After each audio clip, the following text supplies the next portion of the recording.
Sam Ubenya, and Yumpana Kakuma Ubenya, Yamai Muamaya Sam Ubenya, or some party Ubenya, Ubenya Nina.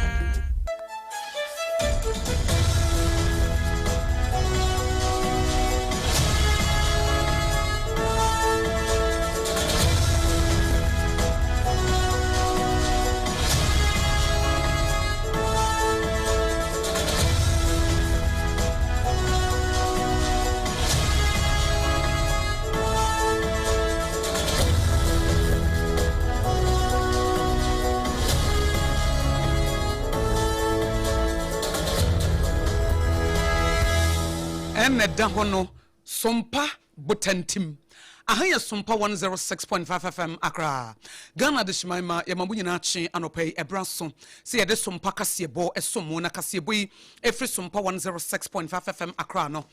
Efa ye headquarters Wokumase Sompa 93.1 FM Ayiko 100.9 Adam Fopa Radio Paris France Takwa Sompa 101.1 Takwa de Sompa 103.3 Tachima Sompa 106.1 Sunyani Sompa 98.9 Enkranza Menso nom 90.7 Enwechi Mankasim Kingdom 106.1 FM Decoder Subebia Radio wono Sompa FM ye Facebook page and like a Neni Yankwana Krana, Sompa 106.5 FM Accra, and a YouTube, Sompa FM Live, your website, www.sompaonline.com, Kanesh Urban Radio, Kaneshi Market, and a Doma FM, Doma Hinkro, Omonsu 100.7, Wamo Asum, Nanako Jesi Company Limited, a Kuba Simprimu Bemaba, and Opanon Siakasi Bobre ena Asono, and which ya Densi Hunyamana Kachi and a Ubenya, 21st Clinic, sciatica expert originator. Wojana nanswa wobo adwumenti bra na ye osiatika na afa wotoase boss wono ye ntoase mawo Leicester Ghana Limited at the Young Street Pace and the branch aba no pay wobetimi asere wa kokodrom Evisa was seno one yana bro. Tontina 74 mixture ye immune booster papa. Aye ni ho agro no won so ka ho e na wo bo ye chidom amede no pay. Kasebo mu shom ye fe na negedie kasebo a e wo sompa botantim radio so ye de esomo anopai. Die de mu akotene no ebini. Ghana Medical Association say CEO ya wada kwamfana cha ya asabia no a. Wo modi ato ano na ano se won fa na adwuma nto esanse na no akwa akopa no animu ya wo monsa ma na mra adwuma ente saa na yeto so no ne yakọ ensem foforo mu no ena ababa bedadi ese Foreign Affairs Minister Honorable Samuel Okudieto Ablakwa wode atodwa se esese ye hwe na Ghana for mu free South Africa ebedru ye no ye bo wo ma abaso efise South Africa for entimi emubu wo mu eno wo se enwuma be se hanu wo mo eba yi South Africa Ewra Ibrahim Mahama engineers and planners waduma ma wo mo nya biye na yebesan atoaso ebiem na yakoyanimu a yebekọ ni akwakwakohwe adehia wo mo ewo Sambuli a eno ewo Saboba district na wo ma de sedi a wo mo di atodwane wo masam ene se wo mo ebesre se empanifuo enhwe se networks yi obi akasa so yi wo mo di abo mo se di etire abokoto no eno na Media Coalition for Good Governance yora baafo kwadwomo da no wono mo di atoso se mo obibi edeboa titru ene amamopa ebetimi akoso no ankura nyuma ene de ewo form no monso wono masene na Deputy Western North Regional Director the Gaming Commission of Ghana Ono David Denyodo so akasanasam ene se wo besre se gaming fo no wo momfa mra enya adwuma se de be ya ebeboa mo obia bedini lem se CI Berutu ejadem esanse Israel for wo mo topaye no ebi akwa akoto anafo ho ye de munsem oba no pakasi mu ensempi kan wenum ho ne de som sekasebo e de afri sompa 106.5 FM Accra ye ne de kasebo yi esomo ene anopai eyemme die nyame ahira no AKOSUA ago ABOAGYE obetimi so afrem AKOSUA nhira menne medoba God is with us triple AMI APPIAH APAM DADAA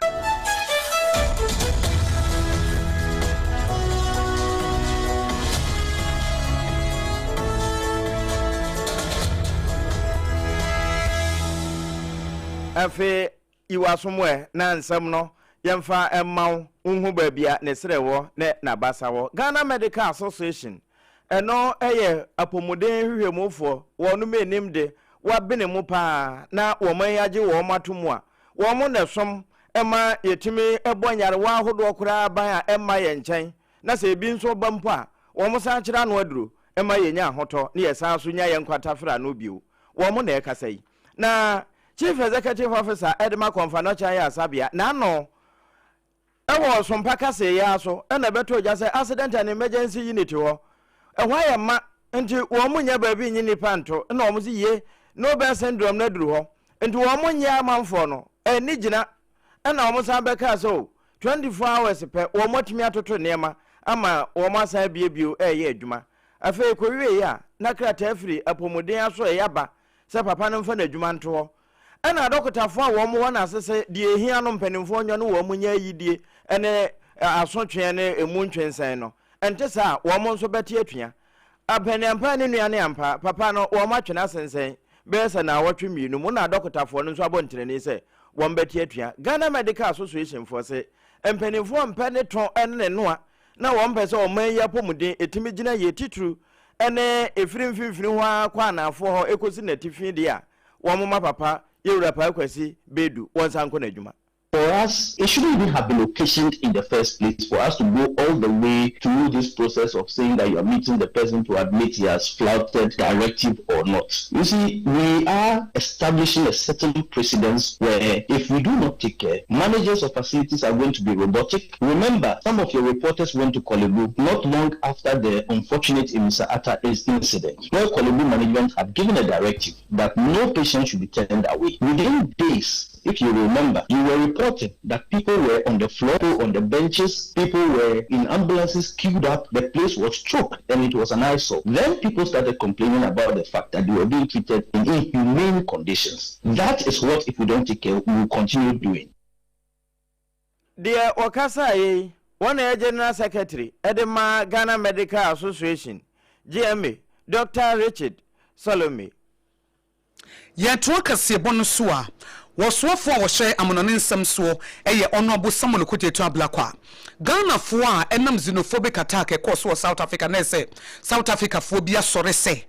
wonye woyɛ wɔ ho a sesa nkuku no nkaka firi ho ɛna Ghana fo si oyate yɛbɛba ɛne yɛsesa yɛ nkrofo de ɔbae sɛ yɛde ɔmbae ahye wɔ mu ɛfisɛ gu wɔ mu animu ase sɛ wɔ mo yɛ ɔman fo sɛ nkrofo yɛ wɔ ho ɛwɔ kurum na wo se wo monko wo bra mo so kuro bia bekoso bia South Africa fo wo so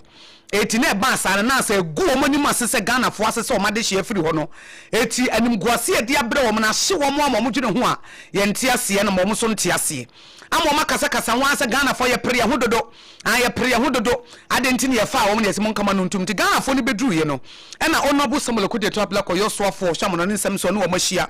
e ne wo makasa se mo ya ade Some ama kwan ama South Africa for emu buma pre na so man break mu omo attack mu de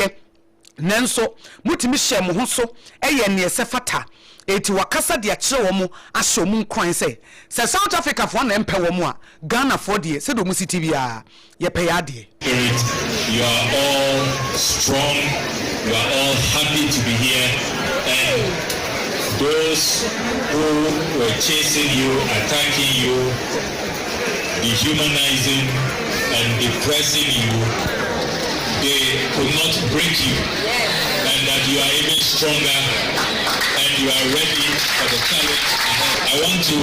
begin by extending to you very warm greetings from our boss, the President and Commander-in-Chief of the Ghana Armed Forces.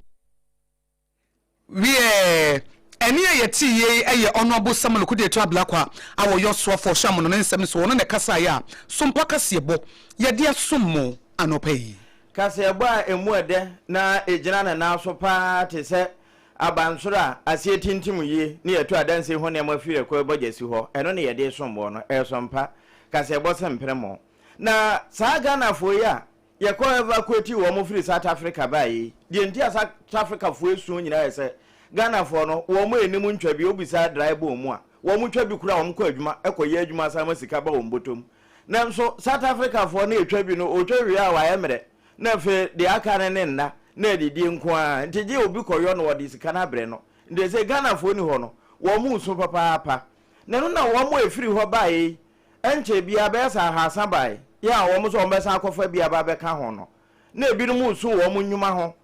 eno na yewro kuja to abra kwa se enyuma no de akura anhira nka nyame se wo mu bae emu ahanu engineers and planners yewro Ibrahim Mahama wono wanya ban enso watimi afa emu ahanu ewo adwuma mu na nyo no nkokura enyuma foforo ka ho na de tie de ode boss. I also want to use this opportunity to confirm to you that we are not only concerned about equality, but we are concerned about your full integration. So, apart from all the hassles you will receive today, the dinner, the drinks, the refreshments, the transportation allowance, the resettlement allowance, we are going to make sure that those of you who are willing, able, and ready to work, we will actively facilitate employment opportunities. Ambassador Grant in Dragwa, who heads our delivery unit, is here. He has been in charge of the initiative. Yesterday, he submitted his report, his initial report to me. Yewra okuja tabra kwa so afa ohwe amanone ho nsam so na wobobo nyuma no so kire say engineers and planners afabi mo afi telesa for kra so won afabi mo asa aka ho ene Africa we san say won ma e South Africa yi say ebi nim fom agudie nom ne ho ade a say tebia wo benye baabia fa na telecommunication nso eno nso won benye baabia wurawura ama wo man ye ne matimi agina ye tronkase bo no so ana ye kwa de hia wo mu wo Sambuli enwo Saboba district wo masimo mudi atudwa ne se nkrofo wo mobile network connectivity na wutimi ko telecos yi mu bia na wo frɛ na nkrofo ne wo kasa no wo mudi abo mu sidi tia bokoto no poor mobile network connectivity ena Saboba adehie FM 81 kasa wuti ho ayi wayibone wo mudi ade sedi etompanifo nim se wo monsore waka na wo munye ho adwuma se de be ye beboa ama wo mso fra ye yie data wo mso aye bi na Facebook yi na nko mo hye sompa kase ebo YouTube na wo mutie sompa delight na no achie eye sompa rhapsody na nka nopa wo mo fun kutakuta wo mu yi egenuan so akọ internet so wo WhatsApp ba kura no a eno an say wo de na fidie na kwakoto SOMPA 106.5 FM akra wo Facebook ho na watiu ne dia to ho na wa wura app ni mu no an no na nka wotie yi nanso wo mo de saa Sambulifo no de wo mo nya ne saa efise poor mobile network connectivity ene wo ho wo firi obi a wonya no eto mo ma wo phone no so kura de chest mpaka se bosa mo hewu hwi ni so wontimi mfira wade hye eti ade se bi o mu de o mu nka Ghana ho ana eti o mu nsem o mu edi tu dwa no ebi eni. We are just left out because of the network. Any person they posted here to come and work will say he won't come because no network. And when you look at the system, since they started this mobile money and this, we also have people who started the mobile money. But now when you go to send mobile money, it will take you 1 to 2 days before the money can go to the owner. After you hang your phone here, another person will also come and hang. Then when you have a code and you come to receive it, the person will come and stand. We are supposed to be secret. We're not supposed to be talking. It's here for your Facebook page. Mobile phones so yedi asensan ahoma so yedi mobile phones so no yedi asensan ahoma so e say one fan ko say ahoma so odua so a dua ne si ho na wo de ahoma aso dua nim na wo de phone na hyem na wa pagya kosoro ansa na network ekurati mi aba so eti be hese de adehyo mo Sambuli e wo Saboba de so be hese do mo si use o phone wo nkran ha wo phone ni kuta wo ka mu kura na wo frɛ na na obi akasa be he wo mo de oak tree ase ene ye de ahoma ne ade asensen so ne aye na round ene ye de phone so na hyem ye de hyem sa no a na afei wa frɛ enti sa network ne makora enti kwa enkora ne mpanifo nyina wo nyina diedie enua na se oak tree no ene wo nyina agina ase ene wo de ahoma asensen so na no achi na papa bi ono so ye mobile money wo ye bi ono se hwe obi send you sika agisa wo de phone no ekoto de mo show your Facebook page wo ko si oak tree na se na de ahoma no na de ahye ma hwese sika no aba no watimi ayi ama nipa nti ama mobile money business no kura no sese kura no egu ama ede wo hawo ene abenedie ababeto wo so. We find it very difficult to send money and also to withdraw money, and when it is not there we are just struggling. That's why we have hung our phones this way to just manage and then send money. We mobile money vendor bako ene kansa asemi ede che ena community leaders no so te se sompa kasebo abanom se sompa news get results se ma ba bedru ha de ene yensu ye hia de a ye de to mpanifo animuni. Me and as assembly member, I have written so many letters to assemble past administration and current administration, but it's like they are paying deaf ear to our appeal. They complain when they post them, they refuse to post them before they have no network. The same applies to the clinic. When they post them, they refuse because there's no network. And I'm appealing to government to help get us network.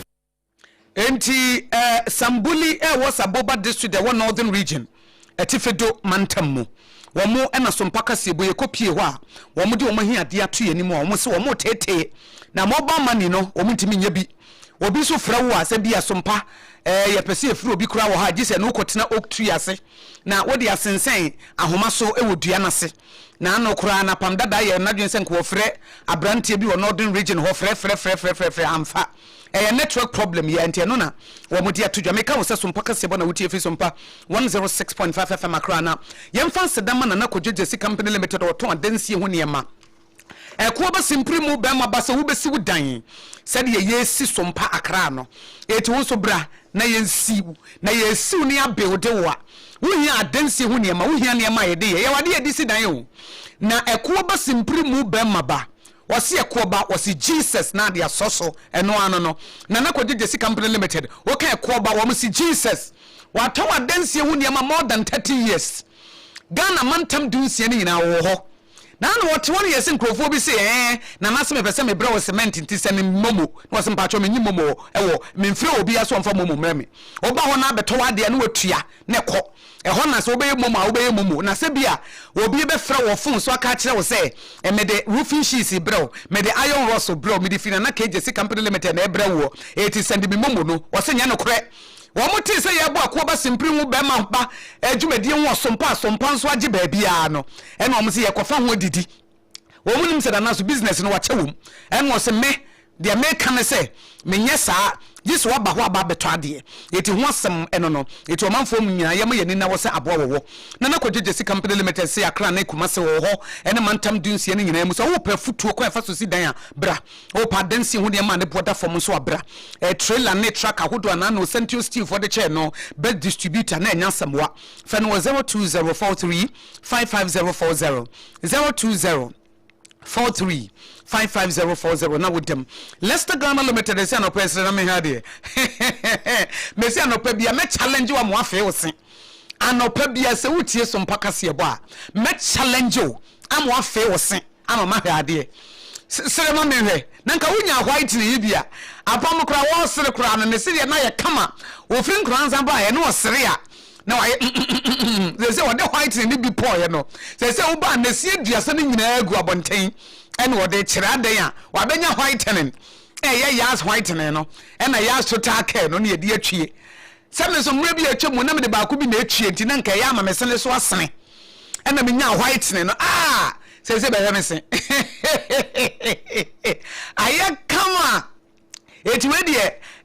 aba no ne yedie wunya gel no total care no ena wunya whitening no ene hair ban ne nyina ye kama udodom no chachira masoma dika ka che se nipadua kwa ne nyina mutimi kasa eti wo se wotimi kasa sa wan we mi obeka che nyame se nyame wanya de se odimi kogu asemasi anum e se me begu nanum ese proye nko a sente nko a me chachira maso nyina aye white eti for Leicester Ghana Limited there was 050-161-9588 050-161-9588 and 050-113-90338 050-113-90338 Sciatica originator woman body magana forte sciatica researcher woman the center of East Legon eye nhwehwemu edefa ho emu afa no mega sciatica commandant woman na yare no womutimi to ase womo command yare no say hey free nipa ne to ase wona ko so one more technology no one more techniques no one more expert no eti e from sciatica commandant so metime command sciatica e ma ne ko sciatica expert e so one need pen e wo Ghana ha e ho amoa 21st clinic ho amoa 21st clinic ho amoa 21st clinic how many times did I call you me call you 3 times if so hine ni me yakwa prensa ayaresabia no omuni madwuma sei wokwa sciatica nko ade a Ghana ha obi enim se 21st clinic enna yes sciatica expert enti uwon kan ha yesebra ayaresabia nkasa de omudi agidi ni sciatica nanso yade bia omutimi de sa tantra here run about so fia chimota mo na eba wo de hwe wonsa nifa so ebe na cages ni so kra ne nkrabata ba ko na what tantra here no ene 21st clinic na eben ebi wo ho eti tantra here run about ufia masama na eba wonsa bonkum so tema Roman Catholic enchen ho no a kasua new market obom kwan so komase ehwa overseas SOMPA FM 93.1 headquarters ho no e wa na wo sunyane ene regional hospital first gate din hwe mu tachi my OGN bank dan no emu enkranza menso no Ben Children's Park and atakwa ni Roman stores ni di hwe mutakrade afie kuma number 9 taxi station brekum go so obwose for 21st clinic number 9 raimo no e 0540311311 0540311311 still 21st clinic woman ye sciatica expert fontina 74 misha ye immune booster papa we immune system no ye mrepe yare bi etimi nyawo se wo hye wo bi a one time nyare ti sa AKOSUA ABOAGYE a se ohu se de na ye se ni frɛ ni beto de abowa na na nurse bibi so de ne nurse so no ye 74 misha wontimi num 74 misha na ade eche manya infection ade eche metie me ya na ade eche adwuma to hospital na ade eche ye ulcer afa mi nomum na ade eche ye kurotom no chance na ewu na ade eche ye typhoid na ade eche ye prostate enlargement de bi T74 titidu do no ne anti se nsuo ene de DHC afa na FDA agye atomu obi wo aduro na agye wo sore adwonso 10 times ansa na ade ache ama na ne kora nya wo de na adwonso no kora wo dwonso a wo bre aduro wo hia immune booster papa ye nyare ansa na yanom fi se dua be wo no yensensene ho yetu ase and prevention is better than cure entinum 74 mission na T74 no na etimi aboa ma yare na emma kora da bia ahode nko a wugina wona so te se aboa papo fra wo mo o kan shi drug le wo hokumase Ashton Colina Keba 74 mission T74 0246073498 0246073498 mika wo say SOMPA 106.5 FM Accra botentim wotim wo so no enye yie ne kasebo ena utie no ye homeso ye ba ye de aka nyina ebeto so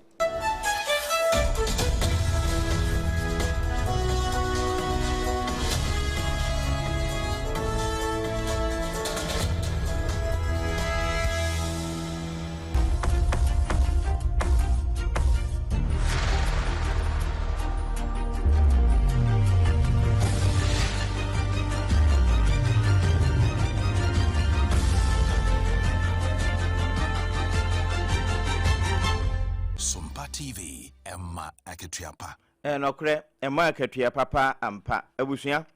ye to akase de frem ya untime nya etie kase boyfriend no so na ye da so agina omayimu Media Coalition for Good Governance wo mo so ena ekase ewura kwadwobo afo ena wo che se ye wo biribi ye pa ya ankura nyuma e wo mayimu no tituru wo mo aboso na wo mo nkotena ma no ne enkodi won sika ne mom wo mo echechere no ha ya no yenso wo mo asene se de be no wo mbenya nhini na wo mbetena na wotimi afa afoforo ewo nnwumam wo bobo an wo bebo engineers and planners Ibrahim Mahama adwuman ewie ya no wo san tete ba na wonum se 21st clinic enya sciatica nko na wo ma ye ho hwehwemu nim wo mo nim nyare wa pi nanso eno no wo mo de ahye frigim enti sanka ye so saafo na asene na wo mo nya ba bi agina ye kasa tie bia wo ma yi nso no ye pa ye ho a First of all, let me apologize for the delay as it's not a deliberate thing. We are here to, I indicated earlier, to address you on a brief media concern about ongoing issues at the port. A few weeks ago, there was a press conference against one company at the port, LCB Worldwide Ghana. And the allegations were against the company's operations at the port. So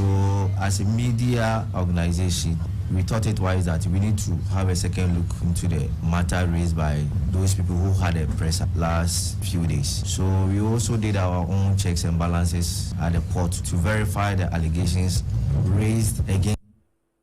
And no, Yewra Kwajo Bafo,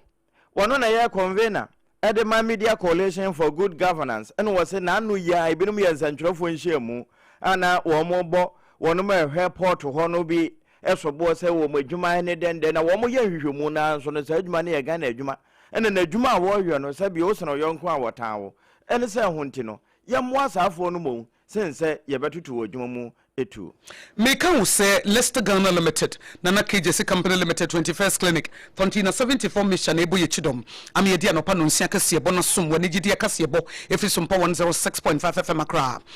Deputy Western North Regional Director for Gaming Commission of Ghana, Ora David Daniel Do. Nasmo dia to Janessa Obese gaming operators. Our more man temu hose. Wamanya sheye if he dembra ene yejuma. Yama ho kwanse munye na munye gaming na nkora media grow hono.